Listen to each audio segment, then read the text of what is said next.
So welcome to the Taiki Books Google Hangout, our monthly Google Hangout.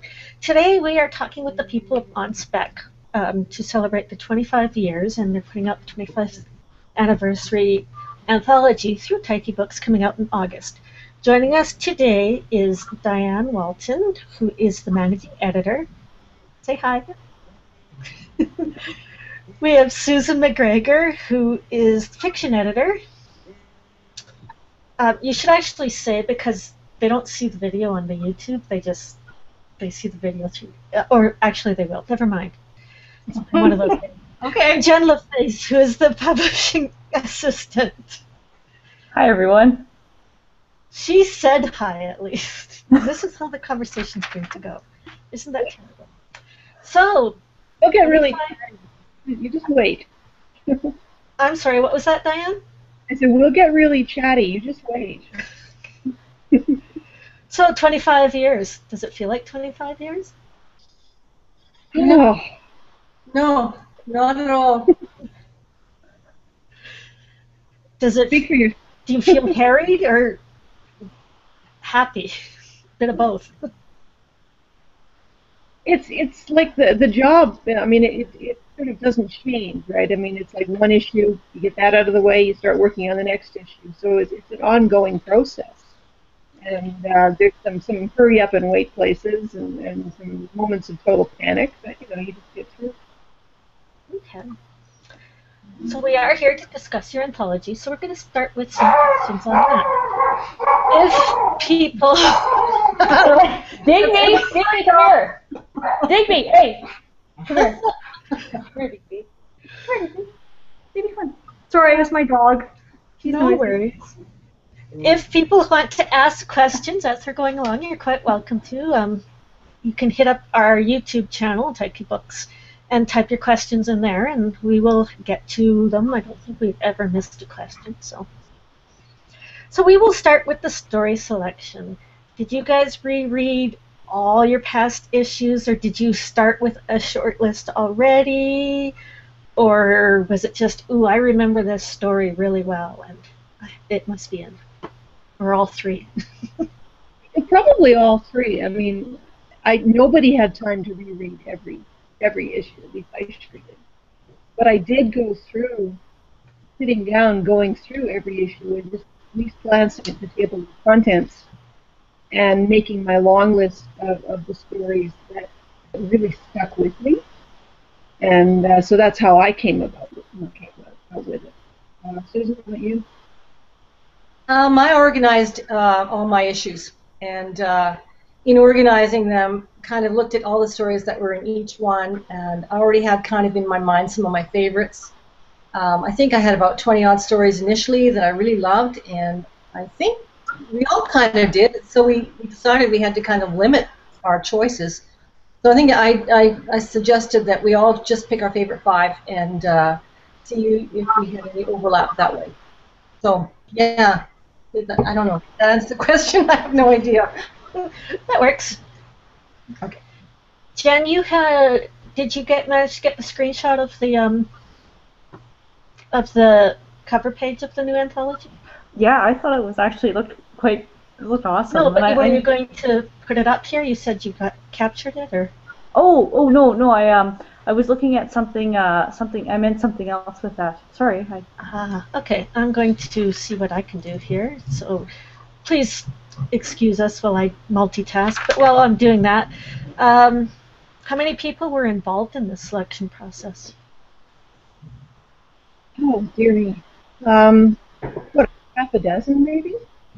Like we've got the current editors, and then we pulled in Gina Snyder, who was a former editor and our layout person and running the whole show at one point. So we had a lot of input from Gina, and then just everybody weighed in and said what their favorites were. Okay.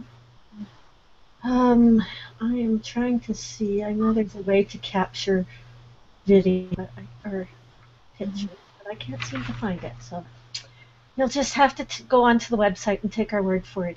Oh, here we go. Screen share. I want to share. this. This one. Why isn't it letting me share this one? It doesn't want me to screen share this. Let's see if I can do it this way. I'm sorry. Okay. We're live, I know. All right, dead air. Okay. What, finger pockets? I don't know. Were there any stories that you guys remembered as being really good, but then on looking back at them went, maybe not? I thought about that one, and honestly, I don't have an answer for that. Because I remembered stories as being good, and then when I reread them, they were still good to me. So, I don't know that many difference. Susan, what about you?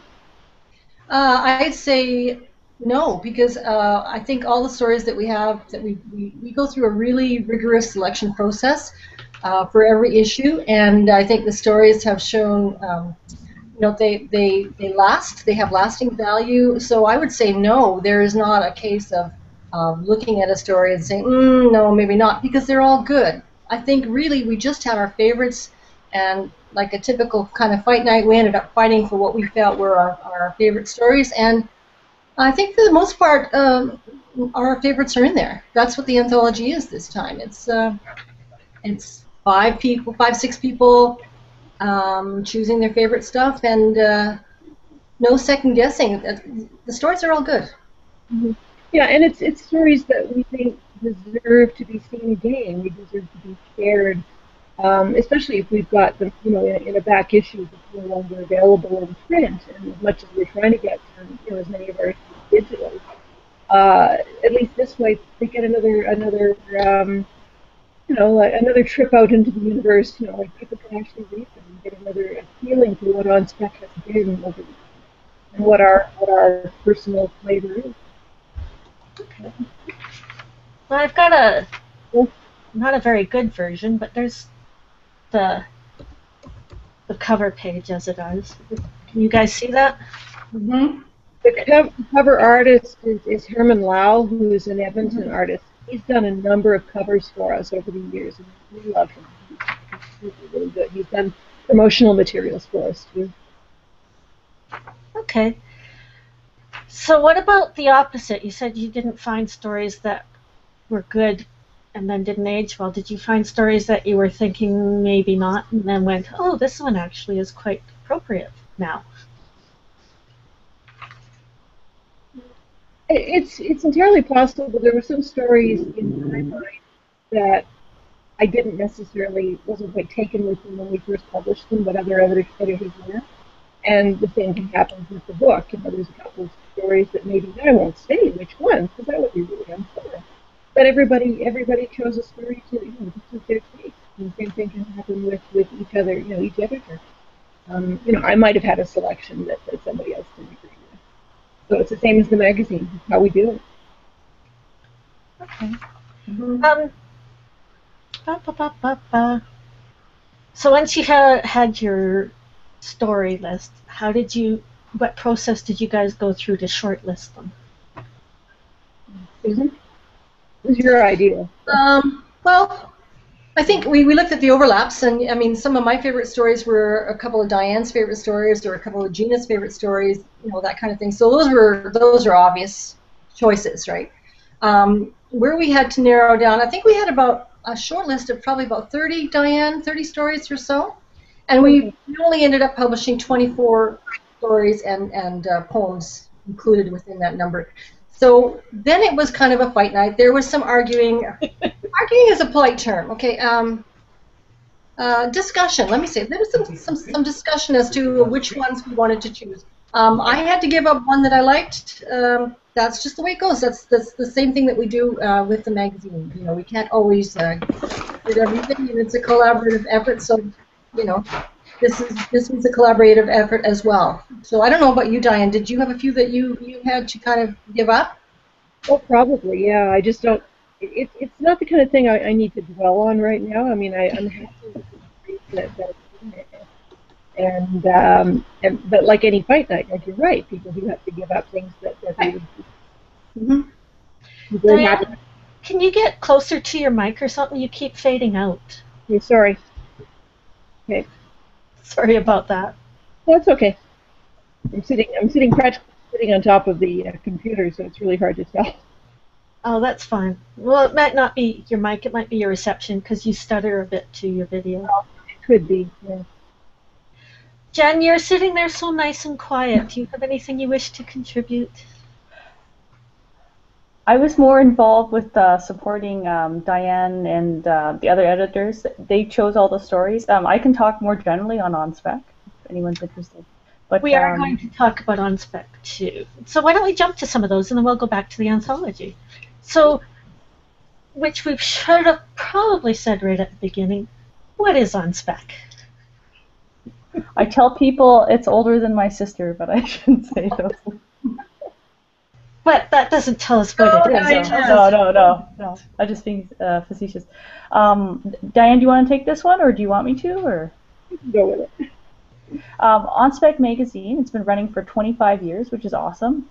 For those 25 years, as a Canadian magazine, Diane's been there since the beginning. I believe Susan's been there for about as long. They've been publishing science fiction, fantasy, magic realism, a little bit of horror, a little bit of everything that's speculative fiction, and it's all well-composed stories that are that On Spec chooses based off the merit of the story. And there's just like a whole range of different adventures, different stories, different characters, and yeah, it's been really cool to work with On Spec. So Diane? how do you choose? Like, is it a blind chosen, or is it done like a like a book where people just submit and you? Yeah. When we began, it was blind.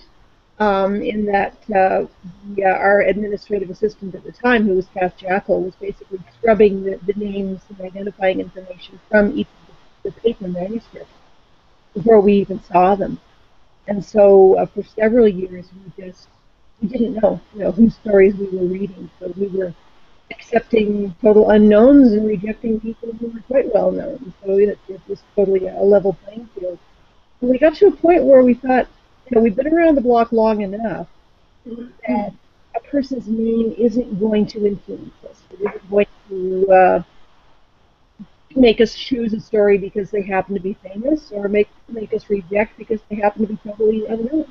And so we started reading, with the author name. And they're the same ever since.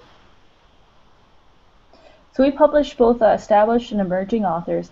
Diane has a great story about how this all came about. Diane, you should talk about why On Spec started. Why On Spec started? I think we've actually published this a number of times in our early issues, and probably even on the website, come to think of it.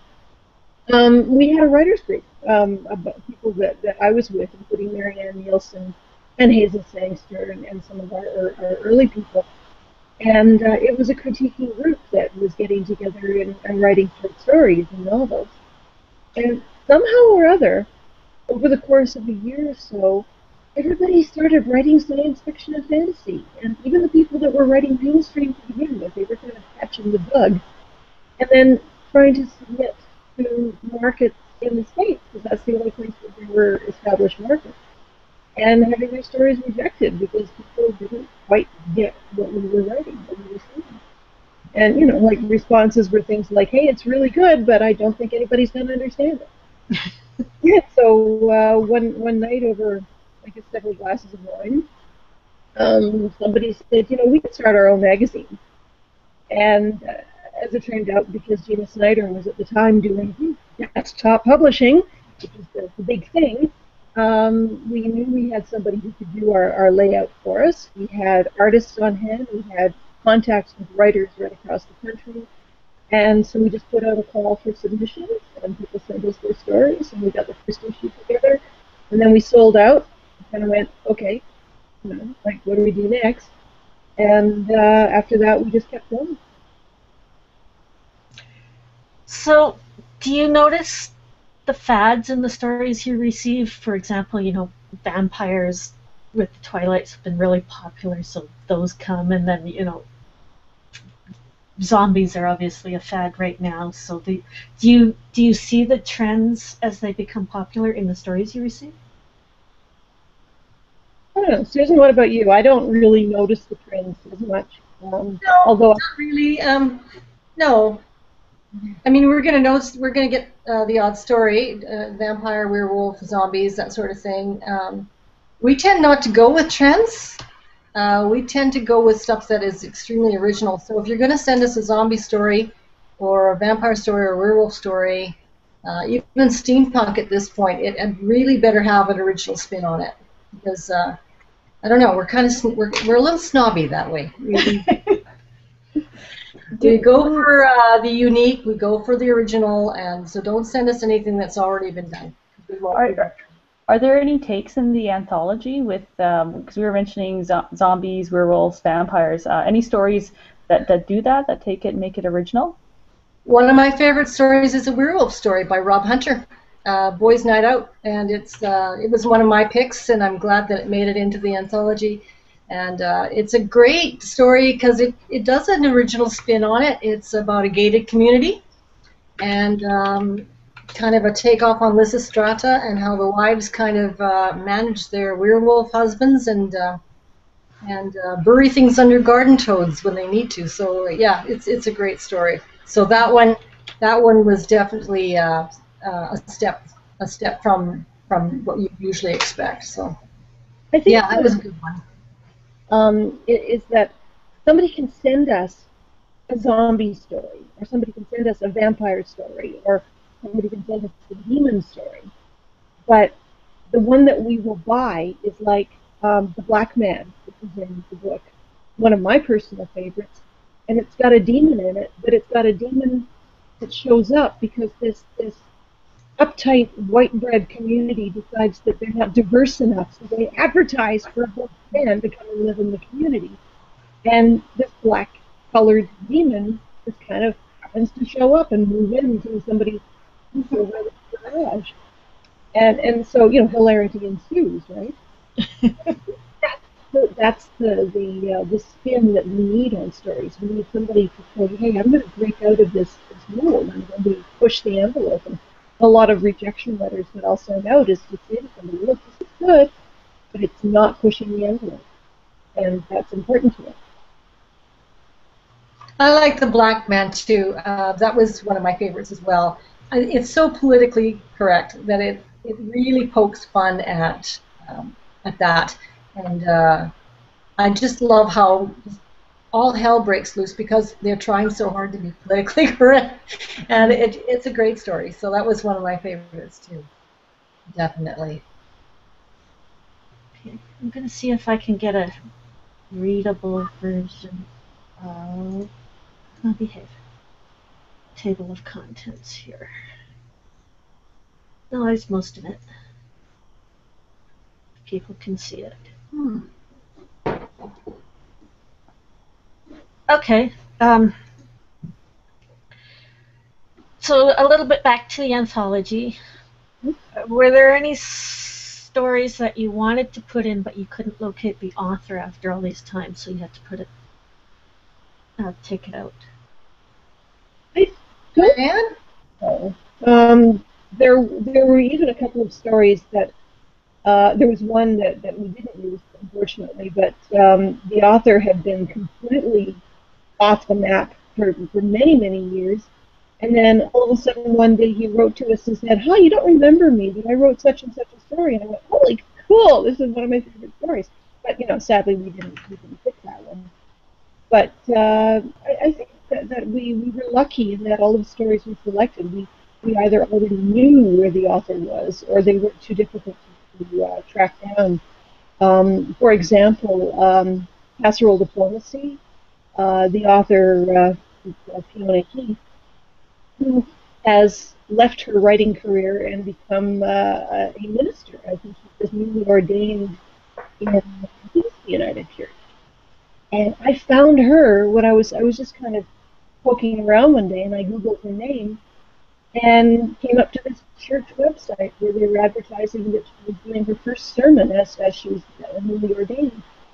So when we decided to try and include her story in the anthology, I sent an email to that church and said, look, this is me, like, you don't have a clue who I am, but I would really like to get a hold of get in touch with Fiona because of this. And so they passed my email along and she responded. So, there are ways of finding most people. Unless And they that want. was for Casserole Diplomacy, you said, or was it for another story? That was Casserole Diplomacy. Yeah. So we'll start with Diane, and then we'll ask everyone which in the anthology is your favorite. Oh boy. I was thinking about that, and I'm still amazingly taken by Morning Sickness, which makes me cry when I read it. It's a beautiful story. It just pushes all my buttons. And by the other flip of the coin, the Black Man is one where I go, that makes me laugh every time I read it, and that's the emotions that I need to get out of them. So those stories. Susan? I have six, but I have two top ones. Sticky Wonder Tales by Hugh Spencer is hilarious. Hugh is a really funny writer. We've bought a number of his works. He's got a novel out right now, which is also extremely funny. Extreme Dentistry. I'll put that plug in for you, Hugh. But Sticky Wonder Tales is one of my favorites. Diane, I think you really like that one too. It's about these two brothers who are in different areas of scientific research, and they are allowing themselves to be experimented upon. And so it's a series of letters back and forth between brothers, and you can kind of see how things evolve or digress, and it's kind of black humor. It's really kind of sad and awful by the end of it, but it's also really, really funny. So I have to say that Hugh's story is one of my favorites. The other one, completely the opposite, is Pizza Night by Laurie Channer. Gina Snyder also really liked this story, and this story is one of the most horrific pieces I've read. I love it. Simply because Laurie has done something really difficult. She's written in second person present tense, and to pull that off, the way she does, she does it so well. You're just so drawn into the story. You're so into the moment with her characters, and her characters are very well crafted as well, very rich.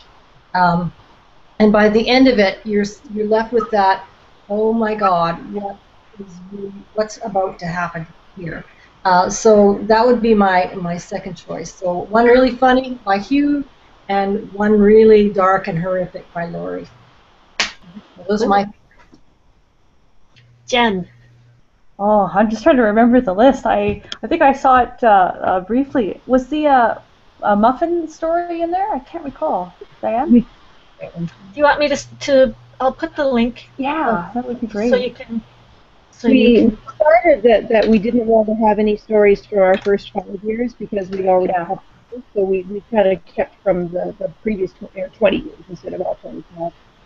Yeah. Okay, the link should be in your chat. Oh. Oh. On the right side of your. Yep, it is just loading. Redirecting you. Oh, excellent. Okay. Oh, I've seen all these ones. Oh.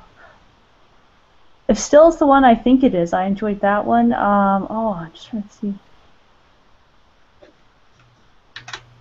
I'm going to put it in the YouTube as well. Oh.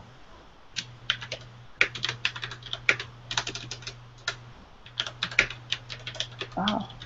This makes for good TV. I enjoyed Casserole Diplomacy. I think some of these are. Also, I've got a whole stack of On Specs I have to go through too. I've mostly read the current ones, so some of these are a bit before I came on with On Spec, but a lot of good ones. Okay, so you don't have a favorite, is what you're saying, really? No. Okay. The editor should tell their favorite. Do you have a favorite, Rhea? Have you had a chance to read it? No, it's on my computer because I'm doing the ebook conversion, but I haven't actually read it yet. Isn't that terrible too? Yeah. But yeah, it's sitting here, and I usually actually don't read them until they get published because I look at them. Like this one, I wasn't involved in the interior stuff, except I'm doing the ebook conversion. But for like Krista's book, I did the interior layout, and I looked at it like 20 million times, and I never actually read it yet. Oh. But I do read them once they're out. I add them to my book list.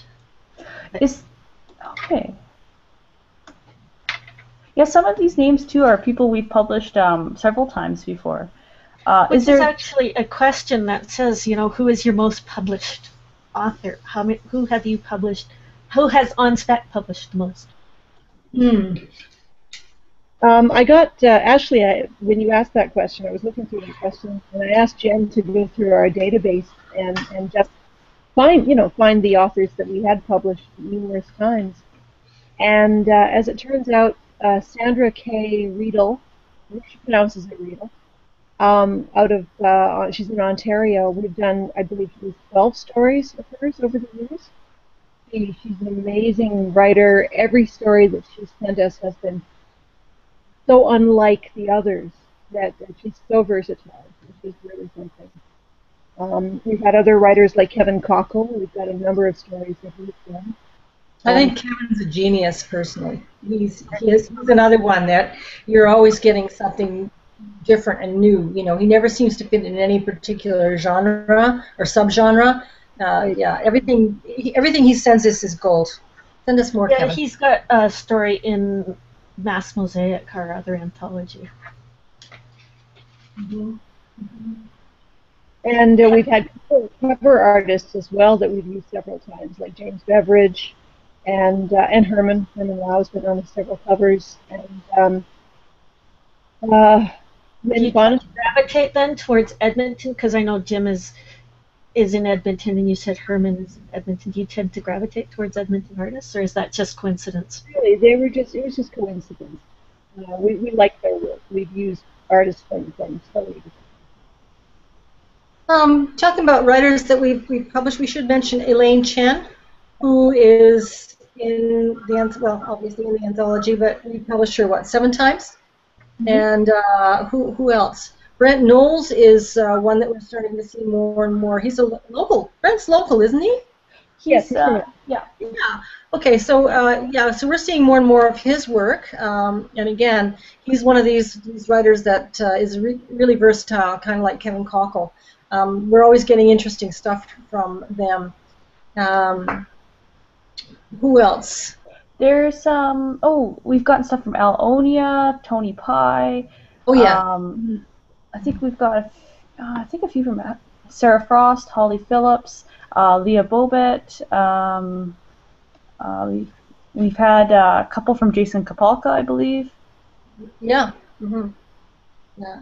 Marissa Lingen is one of my favorites. She's an American writer, but she writes the Carter Hall hockey stories, which I'm always really fond of. I think over the years we've published 5 or 6 of those, and they're really cool. If you're not familiar with them, Carter's a hockey player, but there's I think he's got an Icelandic granny, or somebody's got an Icelandic granny that does magic, and they often get visited by, I don't know, goddesses from different pantheons, and Baba Yaga at one point was on the ice, I think, too. So yeah, she's a great storyteller. I always like her work. Have any of the more prolific ones, have you had to reject or delay their story because you didn't want two issues in a row by the same author, or do you really care? Well, we never have to actually do that as far as buying or selecting, because we have kind of a backlog of stories. So right now we're publishing stories that may have been purchased over a year ago, which means that we can buy an author's story and then just hold off and say, okay, well, we can't put you in spring and summer, but we can put a story for you in spring and maybe winter, and just have a bit of a distance between the 2 issues, so it doesn't look like we're doing the same face over and over and over again, as good as they need to be. So we don't reject people because of that. Okay. All right. So it was mentioned in the foreword that you published Cory Doctorow's first story. Are there any other authors that you were right at the beginning of their career, whether you were the first or second or third, but right before they became a name? Name drop now. Like we were there at the beginning of so and so's career. They sent us something. Well, I think Carl Schrader was probably early on with us, wasn't he? Peter Watts, I think we did his earliest story. Who else would be around in that era? Maybe Leah Gilbert as an early writer. Like, anybody that we published, say, 20 years ago was probably early in their career, let's face it. How about Jason Kapalka? You might want to... Well, Jason's really an interesting person because he was writing when he was quite young, and then he got into the computer gaming industry, at which point he completely left writing fiction. He was I don't know, was he the CEO or one of the founders of Top Cat Games, and I believe he's gone on to do some independent work. But he's done so many things. He's donated a ton of money to the University of Alberta, and because his roots are still here, which is really neat. And we published him when he was young, up until he was. There's a writer who just actually passed away quite recently, a fellow by the name of Jay Lake, and his publishing career, I believe, started in like 10 years ago at the most, like 2002, 2003, and we published one of his early stories, so we're really quite proud of that because he was a phenomenal writer. Okay. I'm sort of switching back and forth between anthology and on-spec questions. I'm sure you figured that out. So we're going to go back to another anthology question. How did you decide which of the many great stories in the anthology would get the cover? That was me. Okay, I was being bossy. I think it just struck me that pastoral diplomacy had to be the most Canadian of the stories that we had in there. It's this adorable story of this Newfoundland housewife who answers her door one evening, and there's these aliens standing on the front steps, and it's a very, very odd first contact story because what does she do? Does she call the authorities? Does she scream for help and faint? No, she invites them in for supper. And it just struck me as being that kind of a story is the flavor that we want to give to the book. And it just seemed like a good way to name the collection. And nobody argued with me. Well, you didn't invite us to argue with you, Diana. That's fine. That's why she's get paid the big bucks. She does. She makes those hard decisions. That's what. Yes. Yeah. Does she really get paid the big bucks? No. Yeah, exactly. Nope. Labor of love. Yeah, it's been a passion for Diane since the beginning. I am a glutton for punishment. And you have been there from the beginning, haven't you, Diane? Yeah. Probably because I'm the only one who actually hasn't physically moved away from the city. Moved to the area. Everybody else seems to have gone on to different careers and different lives. So is this here where I insert the Calgary-Edmonton rivalry of course they would leave Edmonton? No. I'm kidding. Okay, so you guys occasionally do themed on-spec issues. What was your favorite past theme? We can start with Diane since she's highlighted. Oh, okay. Well, I think just for the type of stories and the fact that we actually have a few theme stories from theme issues in the anthology, but the one I can remember was the Shakespeare theme, and that's where we got Elaine Chen's story Northern Solace, because it really brought out a lot of very, very unique talents, unique ideas in the stories that people sent us.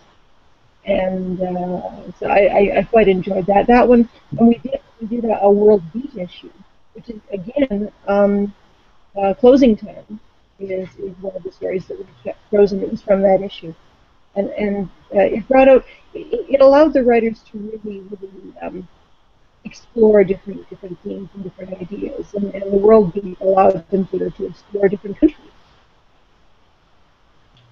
Susan, what was your favorite themed issues?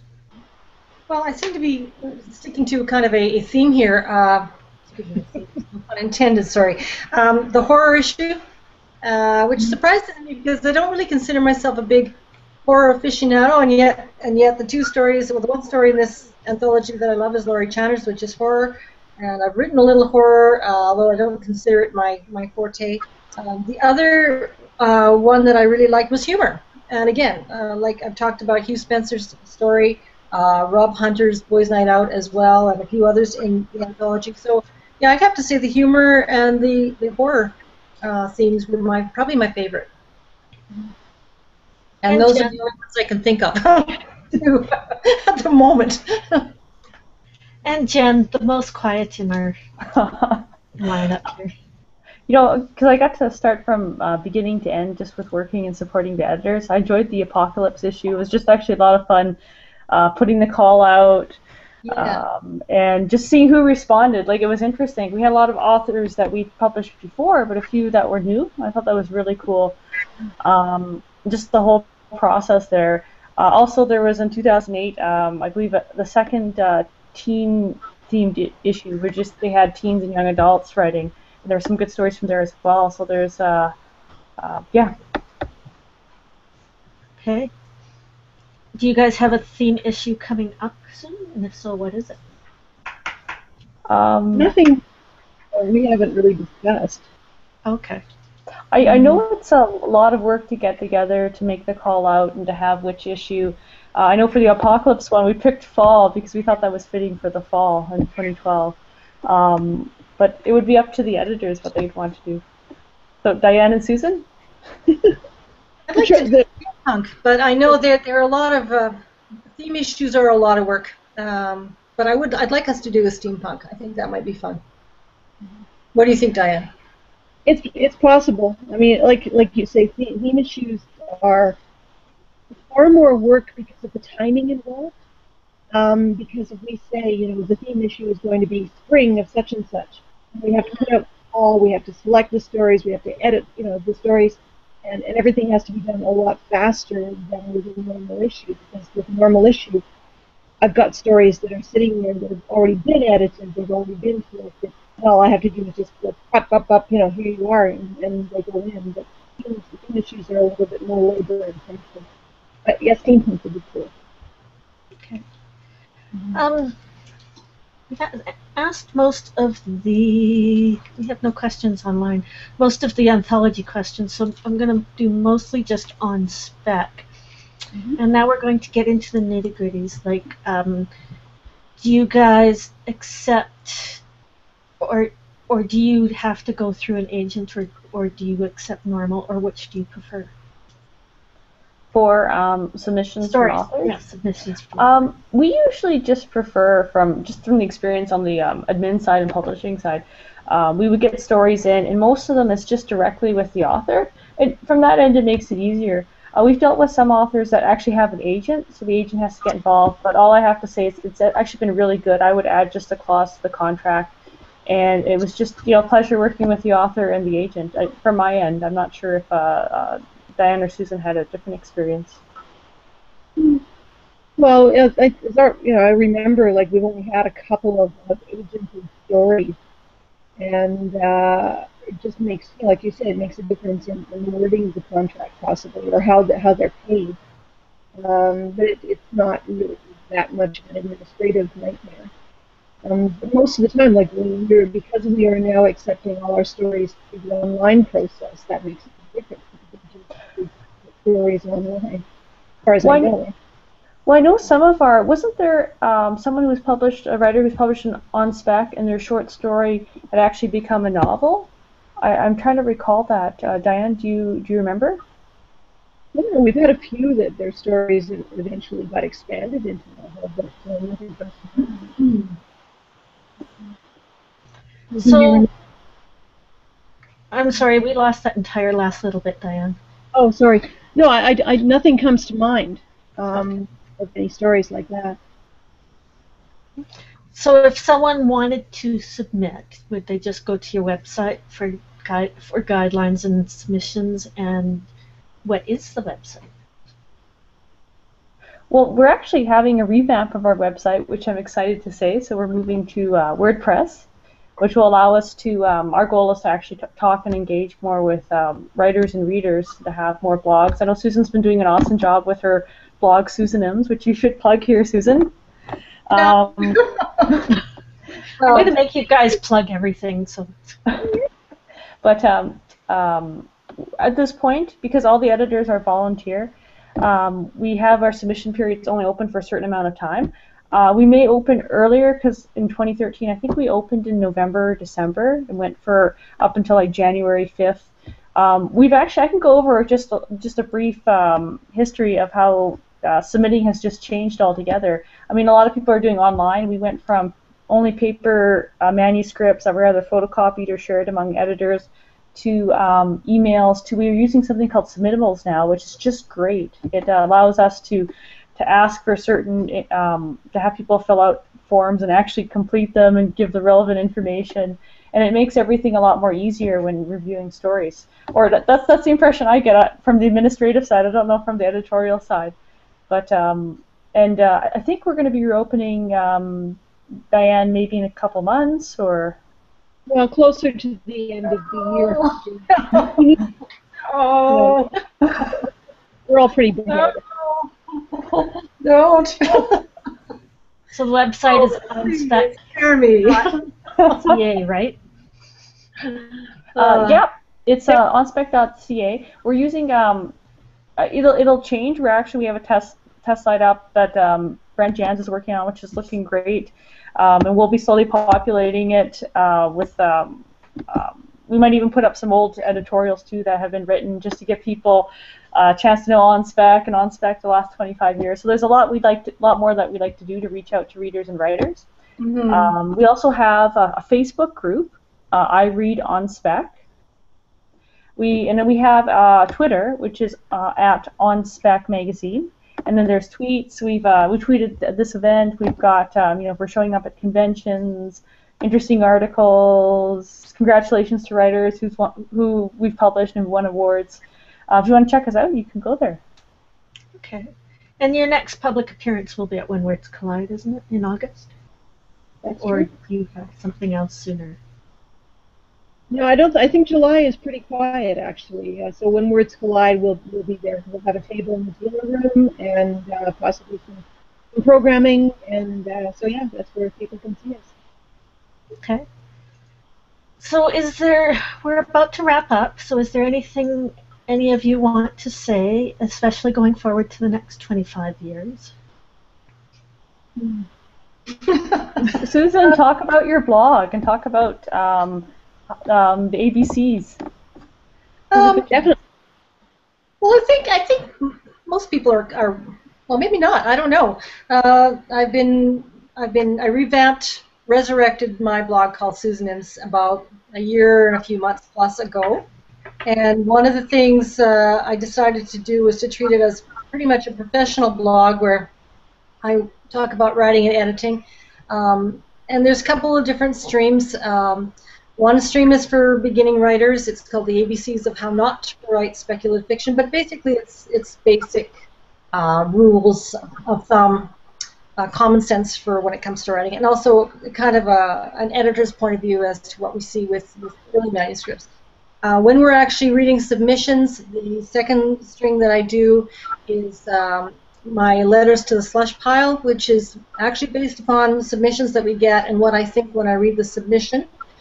Usually these are written by more seasoned writers who maybe just need a second pair of eyes to kind of see what it is that they're not seeing that maybe they need to work on.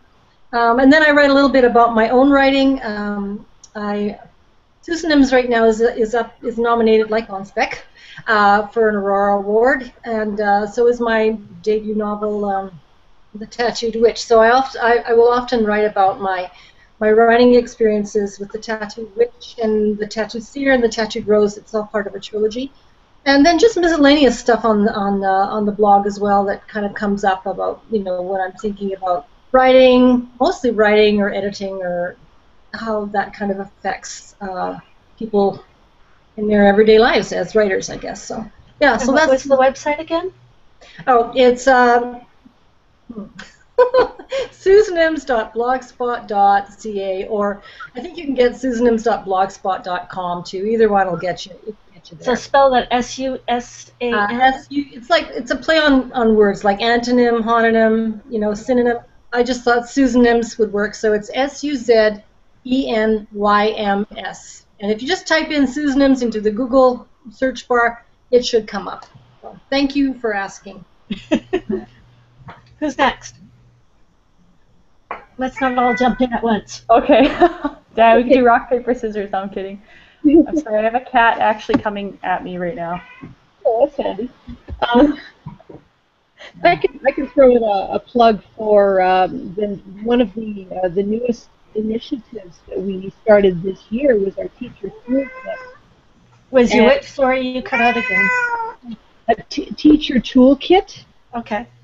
Where we actually have created a series of a lesson plan package for teaching a story that was published in On Spec, and it's aimed at the middle school or senior high level, depends on the type of an English class or a language arts class. And we were promoting it and introducing it at several teachers' conventions earlier this year. I'm hoping that that's going to be an ongoing project for us, and will be available through the website. Teachers out there, pay attention. Yeah, we're looking forward to the new website. It will give us more freedom. Sorry, there's a cat here. Oh my gosh. Yes, Mickey, I know. Well, I think we are going to wrap up. It's 10 to 2. We've been almost an hour. So I want to thank Diane. Thank you. Thank you. And Susan. Thanks, Raya. And Jen. Thank you. And definitely check out On Spec's website and buy the anthology when it comes out in August. There won't be a Hangout in July and August. July, it falls on my birthday, and I love you all, but I'm not going to do one on my birthday. August is when words collide, so I can't do it then. So once again, thank you very much, ladies. Thank you. Thank you.